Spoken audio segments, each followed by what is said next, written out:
Periyar Maniammai Institute of Science and Technology, Tanjavur. CSE with specialization in AI and ML, data science, cybersecurity and more. அதிமுகவினர் இரு அணியாக பிரிஞ்சு சபாநாயகர் கிட்ட கடிதம் கொடுத்திருக்கக்கூடிய நிலையில யார் தரப்பு கொறடாவாக செயல்பட முடியும் அப்படிங்கிறது தொடர்பாக முன்னாள் சபாநாயகர்கள் அப்பாவும் மற்றும் தனபால் ஆகியோர் தந்தி டிவிக்கு பிரத்யேகமாக தெரிவித்த கருத்துக்களை நாம பார்க்கலாம்.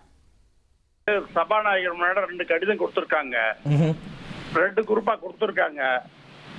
அது அவர் எதை அவர் அப்ரூவ் பண்றாரோ அதுதான் கொறடாவாக இருக்க முடியும். அந்த கொறடா தான் உத்தரவு அளிக்க முடியும். அந்த உத்தரவு தான் செயல்படுத்த முடியும். அதனால சபாநாயகருடைய முடிவு சபையை பொறுத்தவரை அவருடைய முடிவே இறுதியான முடிவு. இப்ப அவங்களுக்கு 47 பேர் இருக்கு.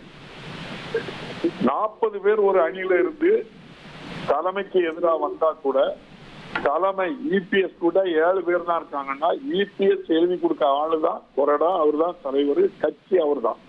அந்த கட்சி தலைமை என்ன எழுதி கொடுக்கோ அதைத்தான் அக்செப்ட் பண்ணணுமே தவிர எதை அக்செப்ட் பண்ண முடியாது.